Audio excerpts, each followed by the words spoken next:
Hello, ഇന്നത്തെ കഥയിലേക്ക് എല്ലാവർക്കും സ്വാഗതം. ജലജ സ്റ്റെപ്പ് ഇറങ്ങി വരുന്ന സമയത്ത് ദേവയാനിയും അമ്മയും കൂടെ ഇരുന്നിട്ട് ചായ കുടിക്കുകയാണ്. അവരൊന്നും അറിഞ്ഞിട്ടുണ്ടായിരുന്നില്ല, അതായത് ഞാനെയും ആദർശും തമ്മിലിട്ട പ്ലാനൊന്നും അറിഞ്ഞിട്ടുണ്ടായിരുന്നില്ല. അപ്പോൾ ജലജ മനസ്സിൽ വിചാരിക്കുകയാണ്, അങ്ങനെ അവനും അവളും മാത്രം ഡിന്നറിന് പോയി സുഖിക്കേണ്ട, ഇത് അലമ്പി കൊടുക്കണം.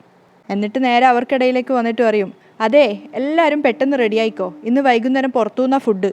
അപ്പോൾ ദേവയാനി അത്ഭുതത്തോട് ചോദിക്കും, പുറത്തുനിന്നോ? അയ്യോ, ആദർശ് നയനയോട് വിളിച്ചു പറഞ്ഞതാ ഇന്നത്തെ ദിവസം എല്ലാവർക്കും പുറത്തുനിന്നാ ഫുഡ് എന്ന്. അതിനേതോ ഹോട്ടലിൽ ഫുഡ് അറേഞ്ച് ചെയ്തിട്ടുണ്ട്.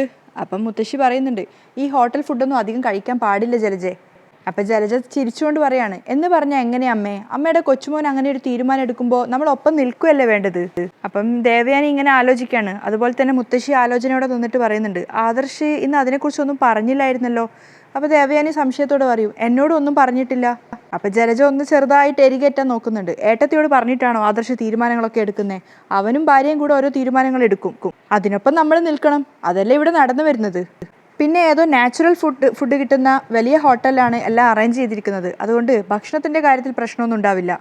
അത് കേട്ടപ്പോൾ മുത്തശ്ശിക്ക് കുറച്ച് സമാധാനമാവുന്നുണ്ട്. അതിനോടൊപ്പം തന്നെ ദേവയാനിയോട് പറഞ്ഞു കൊടുക്കുകയാണ്, പിന്നെ കുട്ടികളുടെ കല്യാണമൊക്കെ ഇപ്പം അടുത്ത് കഴിഞ്ഞതല്ലേ, അവർക്കും പുറത്തുനിന്ന് ഫുഡൊക്കെ കഴിക്കണമെന്ന് ആഗ്രഹം കാണത്തില്ലേ ദേവയാനി?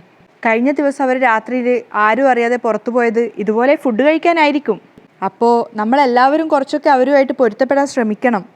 അപ്പോൾ ദേവയാനി വലിയ താല്പര്യമില്ലാത്ത മട്ടിലാണ് കേട്ട് നിൽക്കുന്നത്. അപ്പോൾ മുത്തശ്ശി പറഞ്ഞു കൊടുക്കുന്നുണ്ട്, അല്ലെങ്കിൽ തന്നെ നയന മോൾ അങ്ങനെ പുറത്തുനിന്ന് ഫുഡ് കഴിക്കാൻ വലിയ താല്പര്യമുള്ള കൂട്ടത്തിലൊന്നും അല്ല. അപ്പം അങ്ങനെ ഒരു അവസരം മോൾക്ക് കിട്ടുമ്പോൾ നമ്മളായിട്ട് എന്തിനാണ് അതിനെ എതിർക്കുന്നത്? അപ്പോൾ ദേവയാനി പറഞ്ഞു കൊടുക്കുന്നുണ്ട്, അമ്മ ഇതൊന്നും വെച്ച് പൊറപ്പിക്കുന്നത് നല്ലതല്ല. അപ്പോൾ ജലജ പറയാ, ഇവളുമാരെന്താ ഇവരുടെ വീട്ടിൽ നിൽക്കുമ്പോൾ എന്നും പുറത്തുനിന്നായിരുന്നു ഫുഡ് കഴിച്ചുകൊണ്ടിരുന്നത്? അപ്പോൾ മുത്തശ്ശി തിരിച്ചു ചോദിക്കുന്നുണ്ട്, ഇവിടെയും അങ്ങനെ എന്നും കഴിക്കുന്നില്ലല്ലോ, പിന്നെ വല്ലപ്പോഴും പോകുന്നതിനെന്താ കുഴപ്പം? അപ്പോൾ ജലജ പറയാ, 24 മണിക്കൂറും വീട്ടിൽ നിന്ന് ഫുഡ് കഴിക്കണമെന്ന് ആഗ്രഹിക്കുന്ന കൂട്ടത്തിലാണ് അമ്മയും അച്ഛനും ഒക്കെ, എന്നിട്ടാ ഇപ്പം ഇങ്ങനെ ഒരു മാറ്റം. അപ്പം മുത്തശ്ശി പറയാ, ഓരോ വീട്ടിലും നടക്കുന്നതൊക്കെ ഞാൻ അറിയുന്നുണ്ട്. ഒരു വലിയ രോഗം വന്ന് എല്ലാവരും വീടിനകത്തായതിന് ശേഷം ആണിനും പെണ്ണിനും ഒക്കെ മാറ്റം ഉണ്ടാവുമെന്നാ എല്ലാവരും കരുതിയേ. എന്നാ ഏതെങ്കിലും ഒരു ഷോപ്പിംഗ് കോംപ്ലക്സിൽ നീ ഒന്ന് ചെന്ന് നോക്ക്, അവിടെ ആണുങ്ങളെക്കാളും കൂടുതൽ പെണ്ണുങ്ങളാണ് ഉള്ളത്. ഈച്ച വന്ന് പൊതിയുന്നത് പോലെയാ നമ്മൾ പെണ്ണുങ്ങൾ എല്ലായിടത്തും അധികാരം സ്ഥാപിച്ചിരിക്കുന്നത്. അതൊക്കെ വെച്ച് നോക്കുമ്പോൾ നയനമോൾ ഏറെ ഭേദാ. നവ്യക്ക് പുറത്തു പോകുന്നതാ ഇഷ്ടം, നയനമോൾ അത്തരക്കാരിയല്ല. അപ്പോൾ ഇത് ആദർശിൻ്റെ തീരുമാനമായിരിക്കും. ദേവയാനിയുടെ നാവ് അടപ്പിക്കുകയാണ് അമ്മ. അപ്പം ജലജ പെട്ടെന്ന് തന്നെ പറയുന്നുണ്ട്, ആ ആദർശ് തന്നെയാണ് തീരുമാനിച്ചത്. അവസാനം ദേവയാനിയും പറയുന്നുണ്ട്, ആ എന്നാൽ പിന്നെ പോവാം. വീണ്ടും ജലജ കുത്തുന്നുണ്ട്, എന്നാലും ഏട്ടത്തിയോടൊരു വാക്ക് അവർക്ക് പറയായിരുന്നു. അപ്പോൾ മുത്തശ്ശി പറയാ, ജലജെ നീ തമ്മി തല്ലിക്കാൻ നോക്കരുത്. അവൾ മുറിവിൽ മുളക് പുരട്ടിക്കൊണ്ടിരിക്കുക. പക്ഷെ എത്ര ചീത്ത കേട്ടാലും അതൊരു ഉളുപ്പില്ലാത്തതായതുകൊണ്ട് ജലജക്കാവുന്നൊരു വിഷയമല്ല. ജലജ പറയും, ഏതായാലും ആദർശ് വരുമ്പോഴേക്കും റെഡിയായിട്ട് നിൽക്കണം, അച്ഛനോടും അമ്മ കാര്യം പറ. അതും പറഞ്ഞ് ജലജ മുകളിലേക്ക് പോവാണ്. അപ്പോൾ ദേവയാനിയുടെ മുഖത്ത് വലിയ താല്പര്യമൊന്നും ഇല്ലാത്ത കണ്ടപ്പോൾ തന്നെ മുത്തശ്ശി പറയുന്നുണ്ട്, ഇനിയിപ്പോൾ അതും ഇതൊന്നും ആലോചിച്ച് നിൽക്കേണ്ട, കുട്ടികളുടെ ആഗ്രഹമല്ലേ. ഇപ്പം തന്നെ എന്നോടും അവൻ്റെ മുത്തശ്ശനോടൊന്നും അവൻ കാര്യങ്ങളൊന്നും പറഞ്ഞിട്ടില്ല. അവർ ഭാര്യയും ഭർത്താവും കൂടെ എടുത്ത തീരുമാനമായിരിക്കും, അതൊക്കെ നമ്മൾ കുറച്ച് കേൾക്കണ്ടേ മോളെ. അവസാനം ദേവയാനി അംഗീകരിച്ച മട്ടിൽ മുഖം വെക്കുന്നുണ്ട്. ജലജ അടുക്കളയിൽ വരുന്ന സമയത്ത് ജാനകി പച്ചക്കറിയൊക്കെ അരിയാണ്. അപ്പം അവരുടെ അടുത്തേക്ക് വേണ്ടി ചോദിക്കുന്നുണ്ട്, നീ എന്തിനാ ജാനകി ഇതൊക്കെ ഉണ്ടാക്കുന്നത്?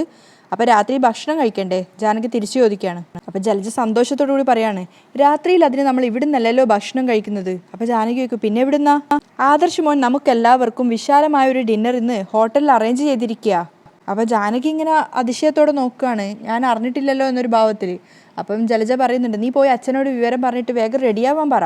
ജാനകി ആലോചിച്ചുകൊണ്ട് പറയുന്നുണ്ട്, അതിനെപ്പറ്റിയൊന്നും ആദർശ് പറയുന്നത് കേട്ടിട്ടില്ലല്ലോ, ഇതതിന് പെട്ടെന്നെടുത്ത തീരുമാനാ. ജലജ പറയാണ്, അവൻ്റെ ബിസിനസ്സൊക്കെ ഇപ്പോൾ നല്ല രീതിയിലല്ലേ പോകുന്നത്. നയന ഏതോ ഡിസൈൻ വരച്ചു കൊടുത്തെന്നോ കോടികൾ ലാഭം കിട്ടിയെന്നോ എന്തൊക്കെയോ ഇന്നലെ ജയേട്ടൻ പറയുന്നത് കേട്ടായിരുന്നല്ലോ. അപ്പം ജാനകിയും പുഞ്ചിരിക്കുകയാണ്. ആ സന്തോഷത്തിന് അവൻ ഡിന്നർ അറേഞ്ച് ചെയ്തതായിരിക്കും. അപ്പം ജാനകി ചോദിക്കുന്നുണ്ട്, വീട്ടിൽ ഫുഡ് ഉണ്ടാക്കുമ്പോൾ പുറത്തുനിന്ന് കഴിക്കുന്ന പതിവ് ആദർശന് ഇല്ലാത്തതാണല്ലോ. അപ്പം ജലജ പുച്ഛത്തോടെ പറയും, ഒരു കല്യാണം കഴിഞ്ഞതോടെ അവൻ്റെ പല നല്ല സ്വഭാവങ്ങളും മാറിക്കൊണ്ടിരിക്കുകയല്ലേ. എന്തായാലും നീ അച്ഛനോട് പറഞ്ഞിട്ട് വേഗം റെഡിയാവ്, പെട്ടെന്നാവട്ടെ. അതും പറഞ്ഞുകൊണ്ട് ജലജ അവിടുന്ന് പോവുകയാണ്. അതിനുശേഷം സ്വയം മനസ്സിൽ വിചാരിക്കുന്നുണ്ട്, എല്ലാവരും കൂട്ടത്തോടെ പോരട്ടെ, അവൻ അവളോടൊപ്പം അടിച്ചു പൊളിക്കാൻ പോവുക, ഇന്നെല്ലാവരും പൊളിച്ചെടുക്കും. അതിനുശേഷം അബിയോട് പറയാണ് ജലജ, അങ്ങനെ അവനും അവളും മാത്രം ഡിന്നറിന് പോയി സുഖിക്കണ്ട, അതുകൊണ്ട് തന്നെയാണ് ഇതെല്ലാവരും അറിയട്ടെ എന്ന് ഞാൻ തീരുമാനിച്ചത്. അപ്പോൾ അബിയും ചോദിക്കുന്നുണ്ട്, ആദർശേട്ടൻ അവളെ മാത്രം കൂട്ടിക്കൊണ്ടു പോകാനായിട്ട് ഉടനെ വരുമായിരിക്കുമല്ലോ? വരട്ടെ വരട്ടെ, കഴിഞ്ഞൊരു ദിവസേ അർദ്ധരാത്രി കഴിഞ്ഞാണ് രണ്ടും കൂടി ചുറ്റാൻ പോയത്, പിന്നെ വന്നത് നേരം പുലർന്നതിന് ശേഷം. അങ്ങനെ അങ്ങ് സുഖിക്കാൻ പാടില്ലല്ലോ. അപ്പോൾ അബി പറയാണ്, ഇനി ഒരുത്തി തുടങ്ങും ഞാൻ ഡിന്നറിന് അവളെയും കൂട്ടി പോയില്ല എന്നും പറഞ്ഞ്. പോയി പണി നോക്കാൻ പറയടാ.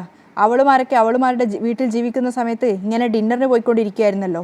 ഹോ, മുന്തിയ ഹോട്ടലിൽ കയറി ഭക്ഷണം കഴിക്കാനുള്ള യോഗ്യതയൊന്നും അവൾക്കും അവളുടെ വീട്ടുകാർക്കും ഇല്ല. എന്നിട്ട് പറയുന്നത് അങ്ങനെയൊന്നും അല്ലല്ലോ. അവളുടെ വീട്ടിൽ എന്നും സദ്യയായിരുന്നു എന്നാണ് പറയുന്നത്. അഭി തിരിച്ച് ദേഷ്യത്തോടെ പറയാണ്.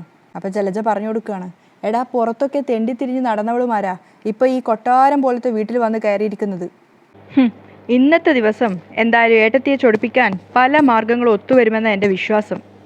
ഇപ്പം തന്നെ അമ്മയോട് പറയാതെയാണ് ഭാര്യയ്ക്കൊപ്പം മോനെ ഡിന്നർ അറേഞ്ച് ചെയ്തിരിക്കുന്നത്. ഈ നിമിഷം വരെ ഇക്കാര്യം അവൻ അവൻ്റെ അമ്മയോട് പറഞ്ഞിട്ടില്ല. അവനോളും മാത്രമാണല്ലോ പോകുന്നത്, പിന്നെ പറയേണ്ട കാര്യമില്ലല്ലോ. അതാണ് ഞാനങ്ങ് കൊളാക്കി കൊടുത്തത്. ഇപ്പോൾ എല്ലാവരെയും കൂട്ടിയാ നമ്മൾ ഹോട്ടലിലേക്ക് പോകുന്നത്. അപ്പോൾ അബീൻ ചിരിച്ചുകൊണ്ട് പറയാണ്, അമ്മയുടെ ബുദ്ധി കൊള്ളാം. ഭാഗ്യത്തിന് ഞാൻ അവളുടെ മുറിയിലേക്ക് ചെന്നപ്പോൾ അമ്മയും മകളും സംസാരിക്കുന്നത് കേട്ടത് കൊണ്ടാണ് എനിക്ക് ഇങ്ങനെ ഒരു പ്ലാനിങ് നടത്താൻ പറ്റിയത്. ഇന്നത്തെ ദിവസം ഡിന്നർ കൊളാവൂടാ. അതിനു മുമ്പ് ഒരുത്തിക്ക് വയറുവേദന തുടങ്ങും, നീ നോക്കിക്കോ. ഒരുപാട് ഭാഗത്ത് ഓരോ കാര്യങ്ങൾ ചെയ്തു വെച്ചൊരു കൗശലക്കാരിയുടെ ഭാവത്തോടെയാണ് ജലജ അപ്പം നിൽക്കുന്നുണ്ടായിരുന്നത്. നവ്യ ഇങ്ങനെ ഇരുന്ന് എന്തൊക്കെയോ ആലോചിച്ചുകൊണ്ടിരിക്കുകയാണ്. ഇനി അവൾക്ക് പ്രഷർ കയറിയിട്ട് അവൾ എന്നെ ഒറ്റപ്പെടുത്തുമോ? ഇനി അവൾക്ക് എൻ്റെ മറ്റുള്ളവരുടെ മുന്നിൽ പരിശുദ്ധിയാവാൻ വേണ്ടിയിട്ട് എന്നെ ചതിക്കുമോ? നയന പ്രഗ്നൻ്റ് അല്ല എന്നുള്ള കാര്യം മറ്റുള്ളവരോട് അമ്മയോടോ പറയുമോ എന്നുള്ളത് വിചാരിച്ച് ടെൻഷൻ അടിച്ചിരിക്കുകയാണ് നവ്യ.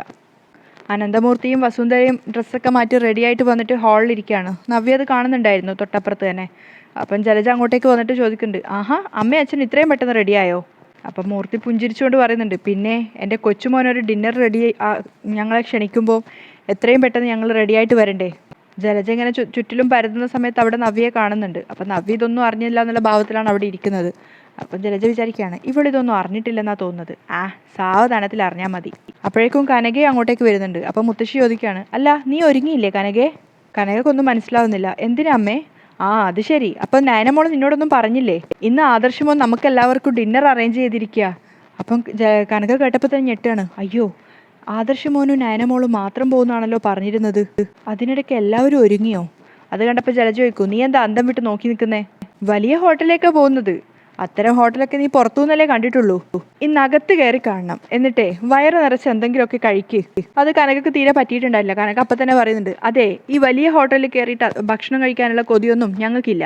അപ്പം മൂർത്തി പറയാണ്, ഞങ്ങൾ എവിടെയൊക്കെ പോകുന്നുണ്ടോ അവിടെയൊക്കെ വരാനുള്ള അർഹത ഇപ്പോൾ കനകയ്ക്കുണ്ട്. അത് കേൾക്കുന്ന സമയത്ത് കനക സന്തോഷത്തോടു കൂടി അയാളെ നോക്കുകയാണ്. അപ്പം അയാൾ പറയുന്നുണ്ട്, കനക അന്യൊന്നുമല്ല, ഇവിടുത്തെ 2 മരുമക്കളുടെ അമ്മയാണ്. അതുപോലെ തന്നെ ഏത് ഫംഗ്ഷന് പോകുമ്പോഴും ഇവളേക്കാൾ മുൻഗണന കനകയ്ക്കുണ്ട്. അത് കേൾക്കുന്ന സമയത്ത് കനക ഒന്ന് ജലജയെ നോക്കിയിട്ട് ഇങ്ങനെ കണ്ടോ എന്നുള്ള അർത്ഥത്തിൽ നിൽക്കും. ജലജക്ക് കേൾക്കുമ്പോൾ ഒന്നുകൂടെ ദേഷ്യം കയറുകയാണ്. അപ്പോഴേക്കും മുത്തശ്ശി വീണ്ടും പറയുന്നുണ്ട്, അതേ കനകെ, വേഗം പോയി റെഡിയായിട്ട് വാ. വീണ്ടും കനക സംശയത്തോടെ ചോദിക്കുകയാണ്, അത് പിന്നെ ആദർശമോൻ പറഞ്ഞായിരുന്നോ എല്ലാവരെയും കൂട്ടി ചെല്ലണമെന്ന്? അപ്പോഴേക്കും ജലജ വേഗം പറയുന്നുണ്ട്, പറഞ്ഞത് കൊണ്ടല്ലേ നിന്നോട് റെഡിയായിട്ട് വരാൻ പറഞ്ഞത്. നിന്റെ മോള് നിന്നോടൊന്നും പറഞ്ഞില്ലേ? അപ്പോൾ കനക ഇങ്ങനെ ജലജയെ തന്നെ നോക്കിയിട്ട് ചിന്തിക്കുന്നുണ്ട്, ഇനി ഇവളെന്തെങ്കിലും കുരുക്കുണ്ടാക്കിയതാണോ? കനക ഇങ്ങനെ അത് ആലോചിച്ച് നിൽക്കുകയാണ്. അപ്പം തന്നെ മുത്തശ്ശി പറയുന്നുണ്ട്, കനക നീ എന്ത് ഈ ആലോചിച്ച് നിൽക്കുന്നേ? പെട്ടെന്ന് തന്നെ റെഡിയായിട്ട് വാ. ദേ നിന്റെ മോള് റെഡിയായിട്ട് നിൽക്കുന്ന കണ്ടില്ലേ? എന്നിട്ട് നവ്യയെ ചൂണ്ടി കാണിച്ചു കൊടുക്കുകയാണ്. അപ്പം കനക ചോദിക്കൂ, അല്ല നയനമോള് വന്നില്ലല്ലോ? മോളും മോളുടെ ഭർത്താവും കൂടിയല്ലേ ഇന്നത്തെ ഡിന്നർ അറേഞ്ച് ചെയ്തിരിക്കുന്നേ. അതുകൊണ്ട് മോള് നന്നായിട്ട് ഒരുങ്ങുമായിരിക്കും, മുത്തശ്ശി പറയാണ്. അപ്പോൾ ആദർശ് മോൻ്റെ അമ്മയോ? അപ്പം ജലജ പറയും, ഏട്ടത്തി ഇപ്പം റെഡിയായിട്ട് വരും. അതുപോലെ തന്നെ ജാനകിയും. അച്ഛൻ പറഞ്ഞതുപോലെ നീ പോയി വീട്ടിലെ 2 മരുമക്കളുടെയും അമ്മയല്ലേ. അപ്പോൾ ഇതുപോലുള്ള ഹോട്ടലിലൊക്കെ ഇടയ്ക്കിടയ്ക്ക് പോയി ആഹാരം കഴിക്കേണ്ടി വരും. എന്നാലേ അവിടുത്തെ ചിട്ടകളും രീതികളും ഒക്കെ നിനക്ക് മനസ്സിലാക്കാൻ പറ്റൂ. കനക ഇങ്ങനെ ദേഷ്യത്തോടു കൂടി ജലജയെ തന്നെ നോക്കി നിൽക്കുകയാണ്. അപ്പം ജലജ വീണ്ടും പറയുന്നുണ്ട്, ഇതിനെയാണ് രാജയോഗം എന്ന് പറയുന്നത്. നിന്നെ ഗോവിന്ദൻ കല്യാണം കഴിച്ചപ്പോൾ നിനക്ക് ശുക്രൻ ഉദിച്ചില്ലായിരുന്നു, എന്നാൽ ഇപ്പോൾ നിനക്ക് ശുക്രൻ ഉദിച്ചു. അതുകൊണ്ടാണ് ഈ പ്രായത്തിൽ നിനക്കിതൊക്കെ അനുഭവിക്കാനുള്ള യോഗം ഉണ്ടായത്. അപ്പോഴേക്കും മൂർത്തി ഇടപെടുകയാണ്, നിർത്താനല്ലേ നിന്നോട് പറഞ്ഞത്? ഇത്തരം സംസാരങ്ങളുമായിട്ട് ഇന്നത്തെ സന്തോഷം കളയാനാണ് നീ വരുന്നതെങ്കിൽ നീ വരണ്ട. അപ്പം ജലജ കൊഞ്ചും പോലെ പറയാണ്, അതെങ്ങനെ വരാതിരിക്കും അച്ഛാ? ആദർശ് എന്നോട് പ്രത്യേകം പറഞ്ഞതാ വരണമെന്ന്. അപ്പം മൂർത്തി പറഞ്ഞു കൊടുക്കുന്നുണ്ട്, എങ്കിലും അവൻ അറേഞ്ച് ചെയ്ത ഫംഗ്ഷന് പങ്കെടുക്കാൻ നിന്നെക്കാളും അർഹത കനകയ്ക്കാ. അത് കേൾക്കുന്തോറും കനകനോടുള്ള ദേഷ്യം കൂടി വരികയാണ് ജലജയ്ക്ക്. കനകയാണെങ്കിൽ അത് നന്നായി എൻജോയ് ചെയ്യുന്നുണ്ടായിരുന്നു. കാരണം ജലജയേക്കാൾ ആ വീട്ടിൽ തനിക്കാണ് സ്ഥാനം അധികം എന്ന് കേൾക്കുമ്പോൾ. അതുകൊണ്ട് കൂടുതൽ സംസാരമൊന്നും വേണ്ട. അപ്പോഴേക്കും കനക സ്നേഹത്തോടെ പറയാണ്, ഞാൻ ഇപ്പം തന്നെ റെഡിയായിട്ട് വരാം. എന്നിട്ട് ജലജയെ ഒന്ന് നോക്കിയിട്ട് എന്നൊരു ഭാവത്തിൽ അകത്തേക്ക് പോവുകയാണ്. അപ്പോൾ ജലജ മനസ്സിൽ വിചാരിക്കുന്നുണ്ട്, ഭാര്യയും ഭർത്താവും മാത്രം ഒന്നിച്ചു പോയി അടിച്ചു പൊളിക്കാമെന്ന് വിചാരിച്ചതായിരുന്നു. അതെന്തായാലും പൊളിച്ചു കൊടുത്തു. അത് കഴിഞ്ഞ് കനകയും നവ്യയും കൂടി സംസാരിക്കുന്ന ഒരു സീനാണ്. അപ്പം കനക പറയുന്നുണ്ട് നവ്യനോട്, മോളെ അമ്മ മനസ്സിലാക്കിയെടുത്തോളം ഈ വീട്ടിൽ ആൾക്കാരെ പരസ്പരം തല്ലിച്ച് ഈ വീട്ടിൽ പ്രശ്നങ്ങൾ മൊത്തം ഉണ്ടാക്കുന്നത് നിൻ്റെ അമ്മായി അമ്മ ജലജയാണ്. അതുകൊണ്ട് അവളെ ഒരിക്കലും വിശ്വസിക്കരുത്. ദേ അവളിപ്പം പറഞ്ഞത് കണ്ടില്ലേ, നമ്മളൊന്നും ഒരിക്കലും ആഹാരം കണ്ടിട്ടില്ലാത്തതുപോലെ അവളുടെ സംസാരം. ദേ അവിടെയാണ് മോളുടെ സ്വഭാവം മാറ്റേണ്ടത്. നയന മോളാണ് ശരി. അതുകൊണ്ട് അവളുടെ ചേച്ചി എന്ന നിലയ്ക്ക് നീ അവൾക്കൊപ്പം നിൽക്കണം. നവ്യമോളെ അതിൻ്റെ ഒരു സ്നേഹവും വാത്സല്യവും ഒക്കെ നീ അവളോട് കാണിക്കണം. ഒരമ്മയുടെ സ്നേഹ ശരിക്കും പറഞ്ഞാൽ നീ അവൾക്ക് കൊടുക്കേണ്ടത്. പക്ഷേ തിരിച്ചാണ് ഇപ്പോൾ കാര്യങ്ങളൊക്കെ പോയിക്കൊണ്ടിരിക്കുന്നത്. അവൾക്ക് നീ ചെയ്തു കൊടുക്കേണ്ടതൊക്കെ അവളാണ് നിനക്കിപ്പോൾ ചെയ്തു തരുന്നത്. അപ്പം നവ്യ സ്നേഹത്തോടെ സന്തോഷത്തോടെയുമായിട്ട് പറയുന്നുണ്ട്, എനിക്കത് മനസ്സിലാവുന്നുണ്ട് അമ്മേ, ഞാനിനി എല്ലാം കണ്ടറിഞ്ഞ് ചെയ്തോളാം. അത് കേൾക്കുന്ന സമയത്ത് കനയ്ക്ക് നല്ല സന്തോഷമാവുകയാണ്. മാത്രമല്ല നവ്യക്ക് പറഞ്ഞു കൊടുക്കുന്നുണ്ട്, അമ്മമാരുടെ ഇഷ്ടങ്ങൾക്കനുസരിച്ച് മുന്നോട്ട് പോകുന്ന പയ്യന്മാരാണ് അഭിയും ആദർശവും ഒക്കെ. അവിടെ എൻ്റെ മക്കൾ സ്നേഹം കൊണ്ട് വേണം നിങ്ങളിലേക്ക് അവരെ ചേർത്ത് നിർത്താൻ. അമ്മ പറയുന്നത് പോലെയൊക്കെ ഞാൻ ചെയ്തോളാം. നമ്മൾ മുന്തിയ ഹോട്ടലിൽ കയറിയിട്ടില്ല എന്നൊക്കെ അഭിയുടെ അമ്മ പറയുന്നത് കേട്ടത് എനിക്കും ഒട്ടും ഇഷ്ടപ്പെട്ടിട്ടില്ല. കല്യാണത്തിന് മുമ്പ് പുറത്തുനിന്ന് ഒത്തിരി ഫുഡ് കഴിക്കുന്ന ആളായിരുന്നു ഞാൻ. അതിന് വീട്ടിൽ ഒത്തിരി പ്രശ്നങ്ങൾ ഉണ്ടായിട്ടുണ്ട്. അതൊക്കെ അമ്മയ്ക്ക് അറിയാലോ. അപ്പോൾ കനക നവ്യയുടെ അടുത്തേക്ക് പോയിട്ട് പറയാണ്, മോളെ നമ്മൾ ഇടിച്ചു താഴ്ത്താൻ ശ്രമിക്കുന്നവർ അങ്ങനെ ഓരോന്നൊക്കെ പറഞ്ഞുകൊണ്ടേയിരിക്കും. അതിനൊന്നും നമ്മൾ ചെവി കൊടുക്കേണ്ട കാര്യമേ ഇല്ല. പിന്നെ ഇവിടുന്ന് പോകുന്നതിന് മുമ്പ് ജലജ എന്ന് പറയുന്നവളെ എന്തൊക്കെ ചെയ്യാൻ പറ്റുമോ അതൊക്കെ ഈ കനകദുർഗ ചെയ്തിരിക്കും. ഇപ്പം തന്നെ ഈ ഡിന്നറിൻ്റെ കാര്യത്തിൽ അവൾ എന്തോ ഒപ്പിച്ചു വെച്ചിട്ടുണ്ടെന്നാണ് എനിക്ക് തോന്നുന്നത്. അപ്പം നവ്യ ഒന്നും മനസ്സിലാവാത്ത മട്ട് ചോദിക്കുകയാണ്, എന്താ അമ്മേ? അപ്പോൾ അതിന് മറുപടി ഒന്നും പറയാതെ ചിരിച്ചുകൊണ്ട് കനക പറയാണ്, അതൊക്കെ എൻ്റെ പൊന്നുമോൾക്ക് പിന്നീട് മനസ്സിലായിക്കോളും. ഒരു കാര്യം മാത്രം എൻ്റെ മോൾ മനസ്സിൽ വെച്ചോണം, ആ ജലജയ്ക്ക് എൻ്റെ 2 മക്കളും നന്നായി പോകുന്നത് ഇഷ്ടമല്ല. നിങ്ങളെ 2ആളെയും എങ്ങനെയെങ്കിലും ഈ വീട്ടിൽ നിന്ന് ഇറക്കി വിടണമെന്നാണ് അവളുടെ ചിന്ത. അതിനു വേണ്ടിയാണ് അവൾ 18 അടവും പയറ്റിക്കൊണ്ടിരിക്കുന്നത്. പിന്നെ അതുപോലെ തന്നെ എൻ്റെ മോള് അഭിയെ ഒന്ന് ശ്രദ്ധിച്ചോണം. നവ്യ അമ്മ പറയുന്നതൊക്കെ ശ്രദ്ധിച്ച് കേട്ട് നിൽക്കുകയാണ്. അപ്പോൾ കനക പറയുന്നുണ്ട്, മോള് പറയുന്നത് പോലെ അഭിക്ക് മോളോട് സ്നേഹം ഉണ്ടോയെന്ന് അമ്മയ്ക്ക് സംശയമാണ്. അമ്മ പറയുന്നതൊക്കെ ശരിയാന്നുള്ള കാര്യം നവ്യക്കും അറിയാവുന്നത് തന്നെയാണ്. പക്ഷെ അവൾ തിരിച്ചൊന്നും അമ്മയോട് മറുപടി പറയുന്നില്ല. അതും പറഞ്ഞിട്ട് കനക അവിടുന്ന് പോവുകയാണ്. ജലജ ഡ്രസ്സൊക്കെ ഒന്ന് ശരിയാക്കുകയാണ് പോകാൻ വേണ്ടിയിട്ട്. അപ്പോഴാണ് അഭി മുറിയിലേക്ക് വരുന്നത്. എന്തായടാ? ഒന്നും ആയിട്ടില്ല, അവൾക്കൊരു അസ്വസ്ഥതയും വന്നിട്ടില്ല. അതായത് നവ്യക്ക് കൊടുത്ത ഗുളിക ഇതുവരെ ഫലിച്ചിട്ടില്ല എന്നാണ് അഭി ദേഷ്യത്തോടെ പറയുന്നത്. 1 മണിക്കൂർ കഴിഞ്ഞ് അവൾ വേദന കൊണ്ട് പൊളയുന്നല്ലേ അമ്മ പറഞ്ഞത്. എടാ അങ്ങനെ സംഭവിക്കേണ്ടതാണ്. അവളും അവളുടെ കുഞ്ഞും എന്തിനങ്ങളാണെന്നാണ് എനിക്ക് മനസ്സിലാവാത്തത്. എന്തായാലും ഒരു കാര്യം ഉറപ്പാ, ഇന്ന് ഡിന്നറിന് പോയിട്ട് അവൾ ഭക്ഷണം കഴിക്കുമ്പോൾ ഉറപ്പായിട്ട് വൊമിറ്റ് ചെയ്തിരിക്കും. അപ്പോൾ അഭി ദേഷ്യത്തോടെ പറയണ്ട, അതിനുള്ള ലക്ഷണങ്ങളൊന്നും കാണുന്നില്ലല്ലോ അമ്മേ, ഒരു ചെറിയ ക്ഷീണമോ മനംപുരട്ടലോ എന്തെങ്കിലും ഉണ്ടെന്ന് അവൾ പറയണ്ടേ? അപ്പോൾ ജലജ ആലോചിച്ചിട്ട് പറയാണ്, വളകാപ്പിന് മുമ്പുള്ള അവസാനത്തെ ചാൻസാണ് നമ്മളിപ്പോൾ ഉപയോഗിച്ചിരിക്കുന്നത്. ഇവിടെ പിഴച്ചു പോയാൽ പിന്നെ നമുക്കിനി ഒന്നും ചെയ്യാൻ പറ്റില്ല. അപ്പോൾ അഭി ദേഷ്യത്തോടെ പറയുന്നുണ്ട്, അമ്മ പലപ്പോഴും എന്നെ കുറ്റപ്പെടുത്താറുണ്ടല്ലോ, ഞാൻ എന്ത് പ്ലാൻ ചെയ്താലും അതൊക്കെ പരാജയമാണെന്ന് പറയാറുണ്ടല്ലോ. ഇപ്പം ഇത് അമ്മയുടെ മാത്രം പ്ലാനിങ് ആയിരുന്നില്ലേ, എന്നിട്ട് എന്തായി? അപ്പം ജലജ പറയുന്നുണ്ട്, എടാ ഇനിയും സമയമുണ്ടല്ലോ. ഒരു മരുന്ന് കഴിക്കുമ്പോൾ അത് എല്ലാവരും ഒരുപോലെയല്ലല്ലോ ബാധിക്കുന്നത്. അവളുടെ വയറിന് ചിലപ്പോൾ അതിനെ പ്രതിരോധിക്കാനുള്ള ശേഷി കൂടുതലായിരിക്കും. അതുകൊണ്ടായിരിക്കും മുൻപൊരിക്കൽ ഇതുപോലെ ജ്യൂസ് കൊടുത്തപ്പോൾ അവൾക്കൊന്നും സംഭവിക്കാതിരുന്നത്. അപ്പോൾ അഭി ചോദിക്കുന്നുണ്ട്, ഇത് അതുപോലെയല്ലല്ലോ, കുറച്ചുകൂടി വീര്യം കൂടിയ സാധനമല്ലേ അവളുടെ വയറിലേക്ക് ചെന്നിരിക്കുന്നത്. അപ്പോൾ ജലജ സംശയത്തോടെ പറയുന്നുണ്ട്, മരുന്ന് എനിക്ക് തന്ന ഡോക്ടർ പറഞ്ഞത് അത് ഉള്ളിൽ ചെന്നൊരു 1.5 മണിക്കൂറിനുള്ളിൽ അവളെ ഹോസ്പിറ്റലിൽ ആക്കേണ്ടി വരുന്നാ. അപ്പോൾ അഭി ദേഷ്യത്തോടെ പറയും, അവൾ ഇപ്പോഴും കളിച്ച് ചിരിച്ച് രസിച്ചുകൊണ്ടിരിക്കുക, അവൾക്ക് ഒരു അസ്വസ്ഥതയും ഇല്ല. അപ്പോൾ ജലജക്ക് ടെൻഷൻ ആവുകയാണ്. അവളുടെ വളകാപ്പ് ചടങ്ങ് കണ്ണീരിൽ കുതിരണമെന്ന എൻ്റെ ആഗ്രഹം. അവളുടെ അച്ഛനും അമ്മയും അനിയത്തിമാരും ഒക്കെ നന്നായിട്ട് വേദനിക്കണം. ഇനി അതിൻ്റെ ഉത്തരവാദി നീയാണെന്ന് അറിഞ്ഞെന്നിരിക്കട്ടെ. സ്വന്തം കുഞ്ഞിനെ കളഞ്ഞ ഒരുത്തനെ ഒരു പെണ്ണും പിന്നെ സഹിക്കില്ല, അവനൊപ്പം ജീവിക്കാനും ആഗ്രഹിക്കില്ല. എന്ന് വെച്ചാൽ നിന്നെ ഈ വീട്ടിലുള്ള എല്ലാവരും വെറുത്തില്ലെങ്കിൽ പോലും അവൾ നിന്റെ തലേന്ന് ഒഴിഞ്ഞു പോകുമെന്നർത്ഥം. അത് നടക്കാതെ വന്നാൽ നമ്മൾ പിന്നെ ചത്ത് കളഞ്ഞാൽ മതി മോനെ. നവ്യ എന്തൊക്കെയോ ആലോചിച്ച് ഇങ്ങനെ ടെൻഷൻ അടിച്ചിരിക്കുകയാണ്. അപ്പോഴേക്കും അഭി അവിടെ വന്നിട്ട് ചോദിക്കും, അല്ല നീ എന്താ ഇങ്ങനെ ഇരിക്കുന്നത്, ഡിന്നറിന് പോകണ്ടേ? അപ്പം വലിയ താല്പര്യമില്ലാത്ത മട്ടിൽ നവ്യ പറയുന്നുണ്ട്, നിന്റെ അമ്മയുടെ സംസാരം എനിക്ക് തീരെ ഇഷ്ടപ്പെട്ടില്ല. ഞങ്ങൾ മുന്തിയ ഹോട്ടലൊന്നും കണ്ടിട്ടില്ല പോലും. ഒരുമാതിരി പിച്ചക്കാരെ പറയുന്നത് പോലെയാ നിന്റെ അമ്മ ഞങ്ങളെക്കുറിച്ച് ഓരോന്ന് പറയുന്നത്. അപ്പം അഭി ചോദിക്കുന്നുണ്ട്, അത് നിന്റെ അമ്മയോടല്ലേ പറഞ്ഞത്? ആയിക്കോട്ടെ, എന്നാലും എന്നെയും ചേർത്തല്ലേ പറഞ്ഞത്. അപ്പോൾ പിന്നെ നിന്റെ ഏട്ടൻ അറേഞ്ച് ചെയ്ത ഫംഗ്ഷനിൽ ഞാൻ വരാത്തതാ നല്ലത്. അപ്പോൾ അഭി പറയുന്നുണ്ട്, എല്ലാവരും താഴെ ഒരുങ്ങിയിരിക്കുക, ആ സമയത്ത് നീ ഇങ്ങനെ വെറുതെ വാശി പിടിക്കരുത്. അപ്പം നവ്യ ചോദിക്കുക, നിന്റെ ഏട്ടൻ ഒരുക്കിയ ഫംഗ്ഷനിൽ നമ്മൾ പോകണമെന്നത് ഇത്ര നിർബന്ധം? അപ്പോൾ അഭി പറയാ, എല്ലാവരും പോകുമ്പോൾ നമ്മൾ ഒഴിഞ്ഞു നിന്നാൽ ശരിയാവത്തില്ല നവ്യ. അപ്പോൾ അഭി ചിന്തിക്കുകയാണ്, ഇവളിനി വരാത്തത് ഇവൾക്കിനി എന്തെങ്കിലും അസ്വസ്ഥത ഉള്ളത് കൊണ്ടാണോ? അതിനുശേഷം നവ്യയുടെ അടുത്തിരുന്നിട്ട് ചോദിക്കുകയാണ്, അല്ല നിനക്ക് എന്തെങ്കിലും അസ്വസ്ഥതയുണ്ടോ? അപ്പോൾ നവ്യ പറയും, എനിക്കൊരു അസ്വസ്ഥതയില്ല. അല്ല വയറ്റിൽ എന്തെങ്കിലും പ്രശ്നമുണ്ടോ? അപ്പോൾ നവ്യ വീണ്ടും ദേഷ്യത്തോടെ പറയണം, ഒരു പ്രശ്നവും ഇല്ലയെന്ന് പറഞ്ഞില്ലേ? ആ എങ്കിൽ പിന്നെ റെഡിയാവും, പോവാം. എന്നിട്ട് അഭി അവിടുന്ന് പോകുമ്പോൾ നവ്യ ചോദിക്കുന്നുണ്ട്, ഞാൻ വന്നില്ലല്ലോ നീ പോവോ? എനിക്ക് ഏതായാലും പോയേ പറ്റൂ, വെറുതെ വാശി പിടിക്കാതെ വരാൻ നോക്ക്. അഭി അവിടുന്ന് ദേഷ്യത്തോടെ പോവുകയാണ്. നവ്യാണെങ്കിൽ അസ്വസ്ഥതയോടെ കൂടിയാണ് ഇരിക്കുന്നത്. അപ്പോൾ കുറച്ചുകൂടെ മുന്നോട്ട് പോയതിനു ശേഷം അഭി ഒന്ന് തിരിഞ്ഞു നോക്കുന്നുണ്ട്. നവ്യയിൽ വലിയ മാറ്റങ്ങളൊന്നും കാണാത്തപ്പോൾ അവൻ വിചാരിക്കുകയാണ്, ഇവക്കെന്താ ജ്യൂസ് കുടിച്ചിട്ട് ഒരു മാറ്റവും ഇല്ലാത്തത്? എന്നിട്ട് സ്വയം പറയാണ്, ഇത് എന്ത് ജന്മം എന്തോ. നയന നന്നായി അണിഞ്ഞൊരുങ്ങിയിട്ട് ലാസ്റ്റ് സ്റ്റേജിലാണ്, ആദർശിനെ വെയിറ്റ് ചെയ്യാണ്. ആ സമയത്ത് അവൾ ചിന്തിക്കുകയാണ്, അയ്യോ ഇവിടെയുള്ളവർ ഞാൻ എങ്ങോട്ടാണ് പോകുന്നതെന്ന് ചോദിച്ചാൽ എന്തു പറയും? ഡിന്നറിന് ആദർശേട്ടൻ്റെ ഒപ്പം പോവാന്ന് പറഞ്ഞാൽ ഇവിടെ അത് ആർക്കും സഹിക്കില്ല, പ്രത്യേകിച്ച് എൻ്റെ അമ്മയ്ക്ക്. എന്നാലും ആദർശേട്ടൻ്റെ ഈ മാറ്റം നല്ല മാറ്റാ. മുത്തശ്ശിയും മുത്തശ്ശനും പറഞ്ഞതുപോലെ എല്ലാം സഹിച്ച് കൂടെ നിന്ന മാറാത്ത ആൾക്കാരില്ല. എല്ലാം മാറും.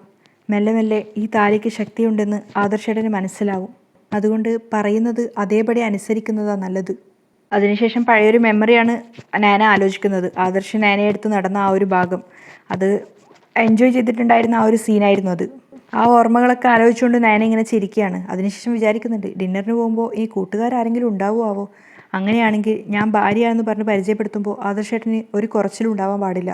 ഇനി ഏത് ഹോട്ടലിലായിരിക്കും കൊണ്ടുപോകുന്നത്? ഏതായാലും സ്റ്റാർ ഹോട്ടലിലേ കയറ്റൂ. നാടൻ കടയായാലും കുഴപ്പമില്ല. ഭർത്താവിനൊപ്പം ഒന്നിച്ചിരുന്ന് ആഹാരം കഴിക്കുന്നത് ഏതൊരു പെൺകുട്ടിക്കും സന്തോഷമുള്ള കാര്യമല്ലേ? നയന ഇങ്ങനെ ഒരുപാട് ചിന്തിച്ച് കാട് കയറുകയാണ് നടക്കാൻ വേണ്ടി പോകുന്ന ഡിന്നറിനെ കുറിച്ച്. പക്ഷേ താഴെ ഇതൊന്നുമല്ല സംഭവിച്ചുകൊണ്ടിരിക്കുന്നതെന്ന് നയന അറിയുന്നുണ്ടായിരുന്നില്ല. എന്തായാലും ഇന്നത്തെ എപ്പിസോഡ് ഇങ്ങനെയാണ് വൈൻഡപ്പ് ചെയ്യുന്നത്.